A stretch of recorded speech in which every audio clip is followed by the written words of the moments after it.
It is extremely difficult to follow that session. I feel very moved and very privileged to have been able to witness and listen to you all. Thank you. I want to begin speaking to you this morning by acknowledging that we are meeting here on the lands of the Dharawal people and acknowledge their witness and care and protection of these lands for longer than any other culture in the world. And I feel very privileged to have, I think one of the things that we don't value enough in Australia is the tradition of the welcome and the space that is held by people when they make a welcome. And all of what's in that, right?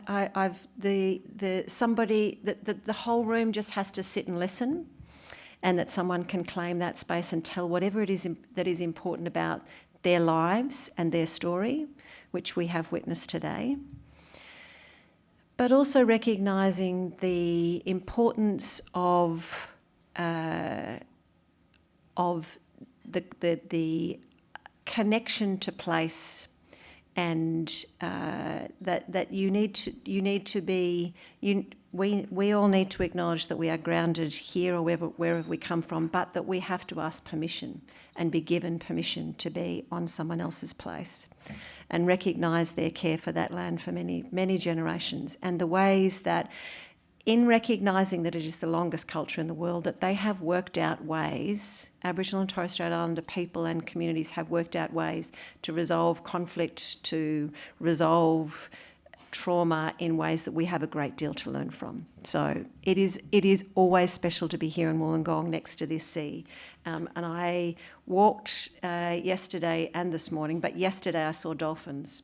And that connection to the waterways, I think, is also very special here. So I want to start by acknowledging that. What do I want to say? What I wanted to say to you has very much been shaped now and transformed by the privilege of the words from the people who we have heard, and I want to refer to some of those, and the theme of remedy, and Sarah, what you said at the end about remedy being in response, and the importance of recognising all of the moments at which we can prevent and respond. So the Domestic Family and Sexual Violence Commission was set up 3 years ago on the back of the recognition that we're into our second national plan to end domestic family and sexual violence, and that at the end of the first one we couldn't measure and see how much change, despite significant investment in that plan. And one of the 4 things that the Commission has been tasked with coming out of, and every conversation I have had over the last 3 years, at the core of it has been the importance of listening to individual people's stories and creating a space, as I really want to acknowledge James has done in his role as Commissioner, because the most powerful thing that will drive change is really listening and hearing the detail of people's experiences, because policies are always restricted by bureaucratic silos and policy frameworks. The policy frameworks that say that domestic family and sexual violence is different than modern slavery. Well, what's really clear from what we've heard this morning is it's not different. People's lives are not clearly defined by policy parameters. The only way we are going to really drive change is if we listen to people's stories and we respond with open heart. And I think, Matilda, your call for grace and recognising that each of us both brings grace and that we need to create space for that. And quite a few of you talked about love and hope and the importance of understanding what love should really look like. Annabelle, thank you for those words. Thomas, you talked about hope and community and finding language. And the language that you are all finding and creating here today, that you are building on, that's what's going to drive change. It's not policies, it's not action plans. It's people genuinely connecting and listening to your stories and going, yes, that's a moment where we should have done something differently. And we need to invest and resource and create structures and systems, because the other real parallel between what I hear when I go to conferences and we talk about domestic, family and sexual violence, which is really all the same thing as what you've talked about, is the way systems actually cause harm. And not only just don't enable help when they should do, which clearly you've all talked about very significant examples of system failure, repeated system failures. Ezekiel, your story about failure of systems that should have been there to protect you from your experiences of exploitation, and continue clearly to need to step up more. And your parting words were, it's not good enough.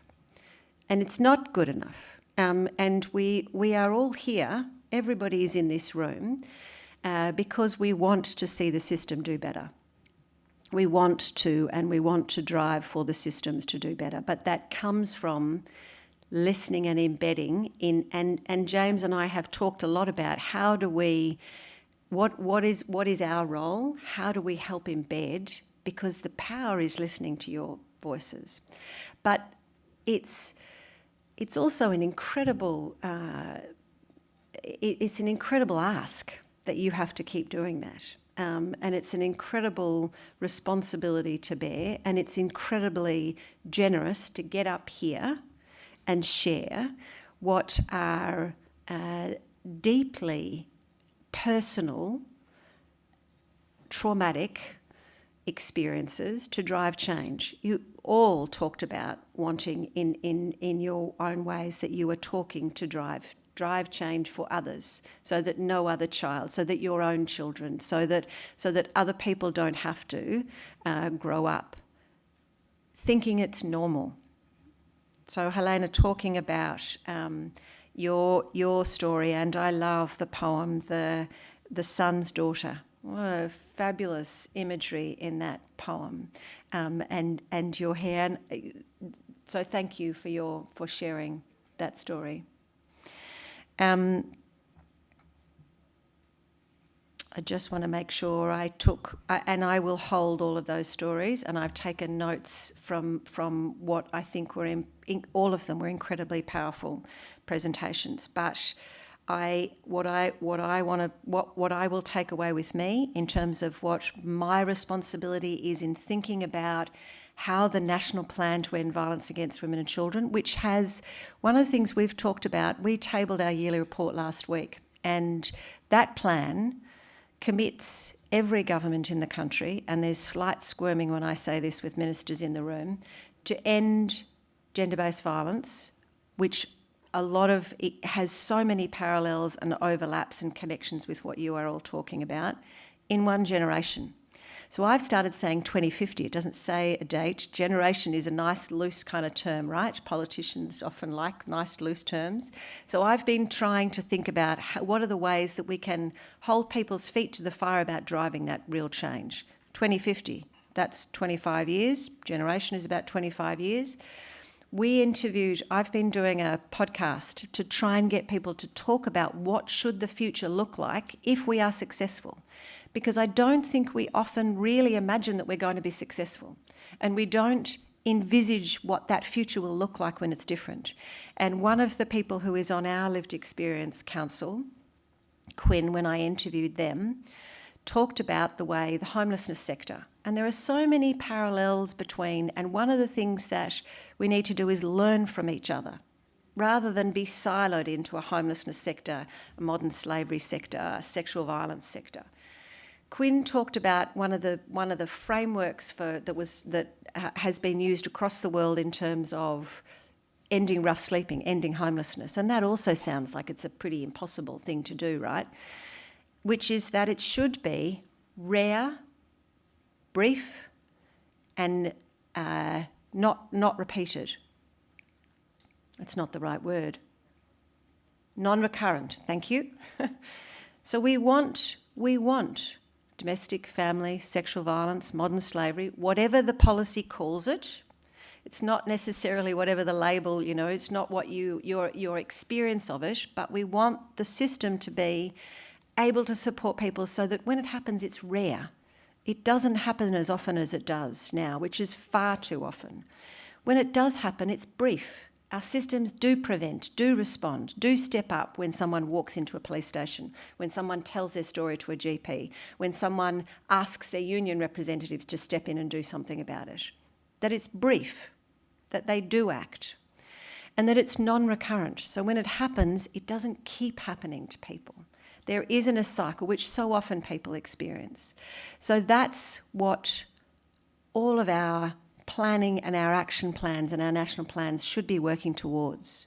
That these experiences of exploitation and harm and abuse are rare, brief, and non-recurrent. And those things will only happen if we take every opportunity, every moment for prevention, whether it's in response, whether it's very clearly, whether remedy and healing, which helps people move on and break cycles. Every moment that all of you who shared your stories, Sarah, thank you for such a wonderful job of moderating that session. Matilda, Thomas, Annabelle, Ezekiel, Helene and Sarah, the diversity of your stories this morning really shines a light on where there were so many opportunities that we could have prevented the ongoing harm that you have experienced. And what you have shared with us today shines a light on how do we embed that in ways that really do mean that we change the future together. Thank you.